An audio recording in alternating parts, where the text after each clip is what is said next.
we now present another episode of I'd Lather Be Shaving on the ILBS. Hello! Greetings and welcome to I'd Lather Be Shaving. I am Douglas Smythe from Phoenix. I can't do a British accent. Greetings and welcome back to another scorching episode of I'd Lather Be Shaving, coming at you live from Shave Mecca of the world, sunny Phoenix, Arizona. It's not soft, as they say across the pond in, Edinburgh. We're gonna be offending people if we do it like that. Yeah, that's not very culturally appropriated. But we did it anyways. So, what are we doing today, Matt? We're still gonna use that. No, we're not. Oh, we should totally use it. I was Triscuits and biscuits and tea and It's not crumbs. a cookie, it's a Newton. An Isaac Newton. A fake Newton.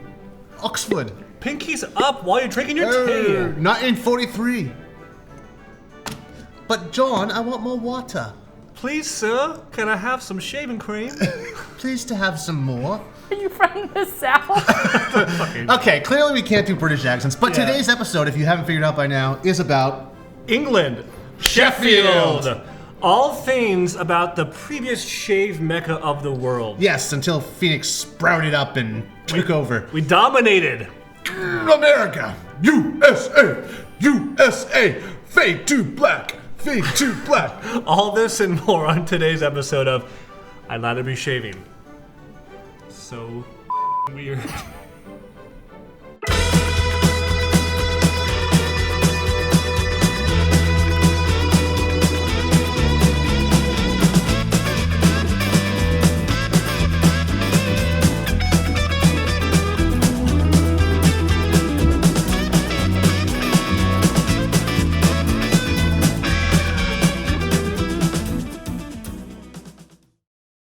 So when you first think of England or Sheffield, England, I think of sheep. well, that's good. Thank Something you. like maybe like wool fat. Ooh. There are so many awesome products that have come from Sheffield, England, and in particular, we have razors, we have strops, we have soap. I mean, just basically the entire aftershaves, the entire shaving tradition really does find a way to go back to Sheffield, England at some point in time. It was like the sprouting place for all these great products. And the Beatles. Well, and the Beatles. Liverpool. Go on.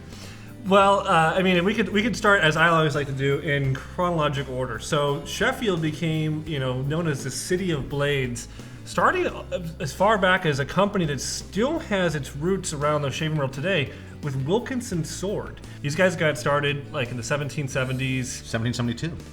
That's correct. Thank you. And they were making everything from actual swords to guns to shears to automobiles. Trumpets. They were most known for 1962-ish. They put out the stainless steel blade. Totally caught Gillette off guard, in fact, because Gillette actually came up with the technology for Decades earlier. Yeah, Who just they wasn't comfortable. They didn't run with it. No. Wilkinson did. And even today, they are still making swords, like ceremonial swords for the crown, for like knighting ceremonies and all that kind of stuff. Fencing, Yeah. dances. But this is a set here I just kind of brought as an example. This is called the Empire set, and kind of on a side note, this is kind of what an early safety razor before Gillette with disposable blades kind of was doing. I mean, you'd have a blade like this. It was a tempered, hardened piece of sharpened steel. A wedge, and you would load it into. I have to loosen this little screw. Yeah, there's 2 points of adjustment on this one, isn't there? Yeah. So you load it into the head. A little meat grinder thing happening on the front of that. It's called a roller guard. It's called a meat grinder, Matt. I think I know what I'm talking about. What are you doing? I'm getting the blade loaded. I'd like to get There loaded. we go. So basically, you can now adjust, like Doug was saying, you can adjust your Aggressiveness. you can adjust your aggressiveness with this little tiny dial back here, and it's going to basically move the guard in or out. So very, very simple. And you can also even loosen up the handle and now angle it for your desired Oh, that is so cool. shaving angle. Look at that. So- They need to bring this back. Yeah. We need to bring this back. Came out in 1920, but Wilkinson had a lot of really cool sets. They would actually even include like a little stropper. The strop on this set got misplaced. We actually kind of fabricated a strop downstairs this morning. I witnessed that. Here, hold that side. So this would actually strop your blade before you are ready to shave. It's almost like a Rolls razor in that sense, but or a valet. Yeah. A lot of the sets did this if you had the little wedge blades. Kind of another really quick interesting note if you are familiar with silver steel or sterling silver, which are both English references. British. If you got anything that's silver plated, if you want a quick pro tip, the way to remove tarnish is not necessarily with like a polish or anything kind of drastic. You can actually do it with simple chemistry at home. Yeah, this is less abrasive. It uses a chemical reaction to actually pull the tarnish off and deposit it onto a piece of aluminum foil. So just get a little container, a little dish, piece of aluminum foil, shiny side up, put it in here, put your silver object, whatever that is, let's say this handle. Or wedding ring. Or whatever. And then you're just gonna take some sodium bicarbonate, also known as baking soda. And yeah, you had to guess that one. He knows chemistry. And some hot water, and if you submerge this item that's silver in hot water with sodium bicarbonate, the tarnish will actually leave the razor or wedding ring or whatever and deposit onto the aluminum. So it's pretty cool. It takes the tarnish off, not the silver. Yeah, it's a great trick. So moving along through English history, another really, really popular thing, I don't think we've talked about at all so far, are straight razors. No, in fact, we should. Let's do that right now. Okay, so the number one brand that everyone always thinks about when it comes to Sheffield or English steel is going to be Wade & Butcher. So Wade & Butcher was known for making big monster razor blades like this. This is what made them famous. And the reason that you'd have a giant razor, and this one even says for barbers use, is because as you sharpen the razor, you are deteriorating the edge. You're literally sanding away the edge. So the bigger it was to begin with, the longer it lasts, i.e. if you're a professional shaver, a barber, you want as much life as possible. Oh yeah, that's a cleaver. Yeah, so that's a pretty cool one that we did some restoration on here. Another really popular feature you're gonna see on English straight razors is gonna be the use of horn. That's blonde horn here. Or like this is black horn. That's usually cattle horn, so byproduct of the meat industry of the day. Another really kind of interesting thing you always see on Sheffield blades is the famous barber's notch. Now, I know you're not Mr. Straight Razor, you're more of a safety guy, but do you know what the barber's notch is for? Yes.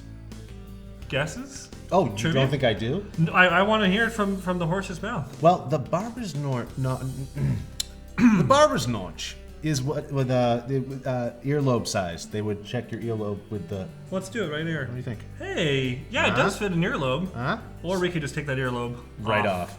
Go on. Well, Douglas Put is this horny half thing right. down. It is for the barber to use, not the patron, and it really doesn't translate to today's self-shaving kind of demographic. It really is if someone's shaving you. Home use. They can hold it like this, and I'll demonstrate. I won't actually shave. You can kind of do some little touch-ups, little fine detail, and really get a hold on the razor by holding the actual blade itself. Used more as like a shaping tool, what you use a shavette for nowadays. Around the corners of your lips, or maybe around your mustache. Shaping the nape of the neck. Chopping off that earlobe. It slices, it dices. Get it away from me. So yeah, straight razors, I mean, obviously Sheffield is known for the city of blades. And where there are blades, there are soaps as well. That's right. One of our favorites. Mitchell's Wool Fat. It's bad. So bad, it's good.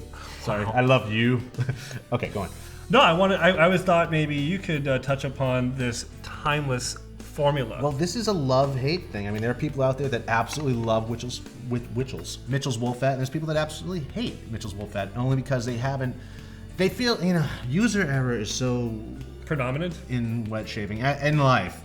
People assume it's the product's fault and not theirs. Well, if it's still around and it's been around forever, chances are it's you if you're having a problem with it. 1893, right? You need to learn how to lather this, is what it all comes down to. It performs differently than most shave soaps out there.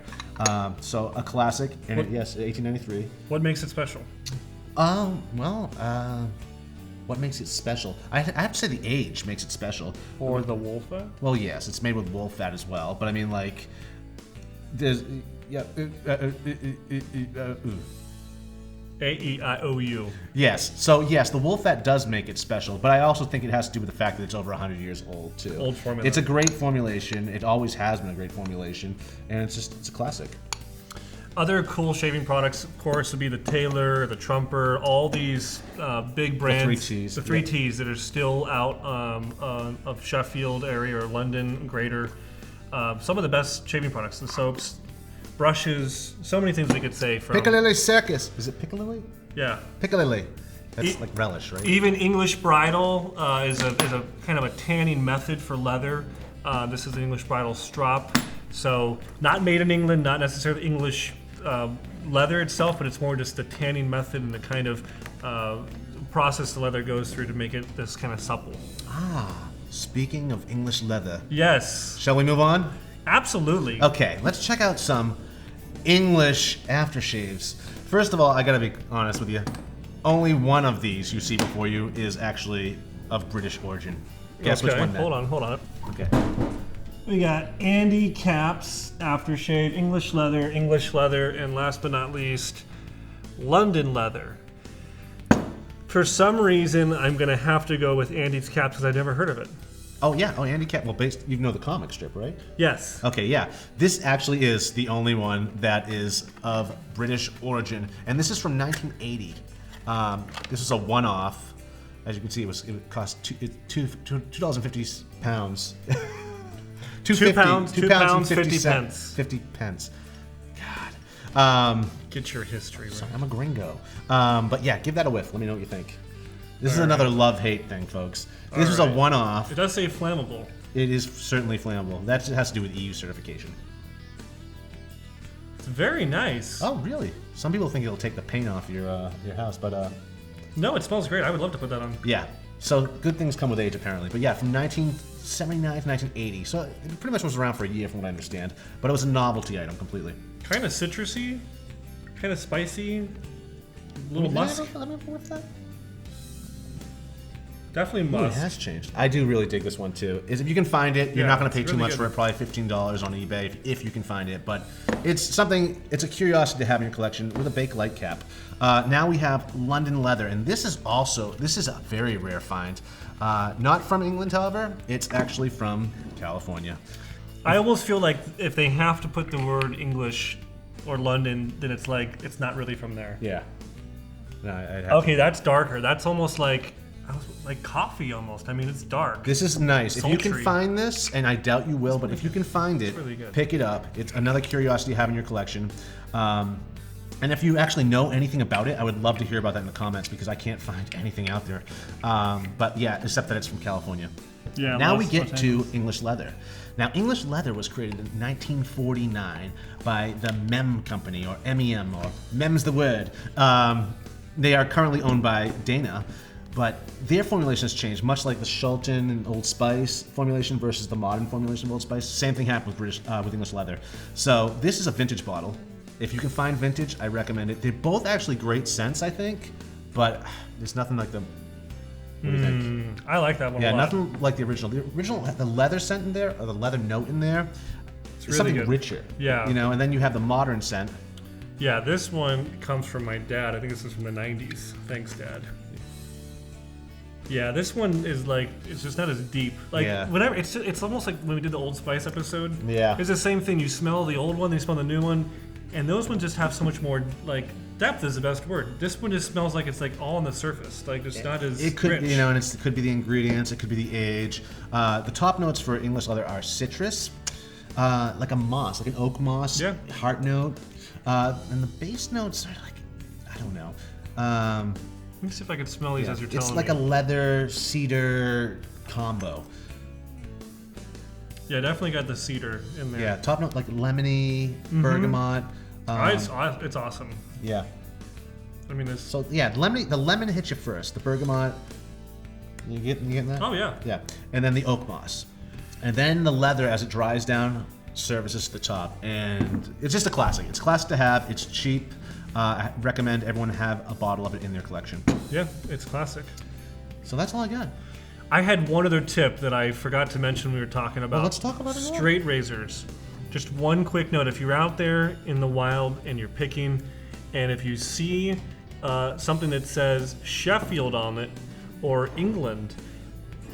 If it says Sheffield only, that's going to be pre-1883.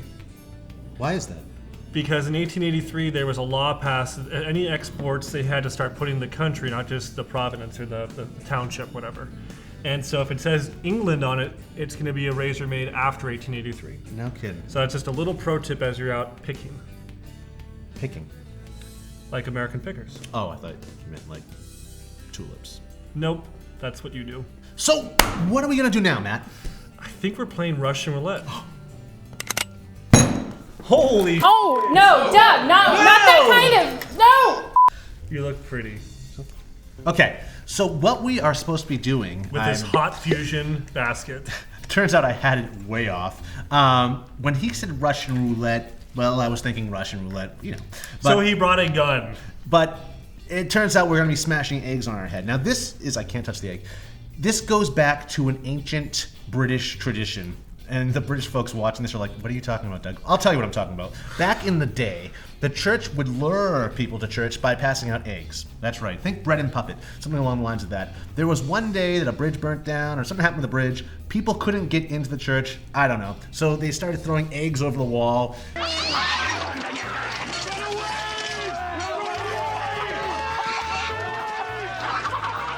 People were catching the eggs, some were breaking, some weren't, and everyone was happy. That, in time, transitioned over into the egg toss. Yeah. Which is actually pretty popular at family barbecues here in the United States. I did it last week. I do it whenever I can. Also the egg toss. But yeah, so in spirit of that, we have been given this very manly basket of colored eggs, and we are told by Marissa that one is, or two, are uncooked, whereas the rest are cooked. Matt and I have no clue which ones are cooked, and we are to smash them on our own face. Hence the bags. I really thought I was supposed to smash it on his and he was supposed to smash it on mine. I really thought we were using a gun. So, let's do this. All right. Choose your egg. I think you should go first. Oh, really? Yeah. Oh, God. Okay, I guess Matt goes first. Thanks for volunteering me. I'm not going to pussyfoot about it. Well, not so bad. Ah, man. My odds just went down. Okay. Well. Ah! You got egg on your face! Well, folks, thanks for watching. This has been another killer episode of I'd Lather Be Shaving. I won again. I always beat this guy. It's so easy. Please comment below. Like, and for our giveaway. Yes, definitely for our giveaway. I would show you what we're giving away. But we're You going to could be giving do away double or nothing. What? Double or nothing. I say we do double or nothing. Yeah, why end here? What is double or nothing? Try it. Again? Yes. Oh!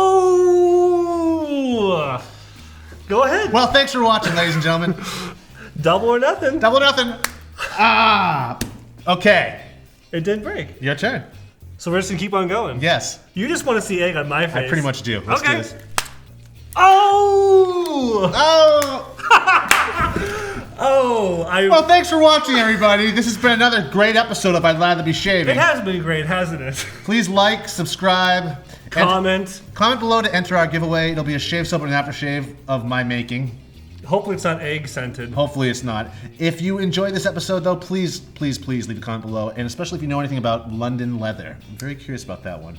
Thanks for watching, and we'll see you next week in another episode of I'd Lather Be Shaving. I'd rather be showering. Asshole.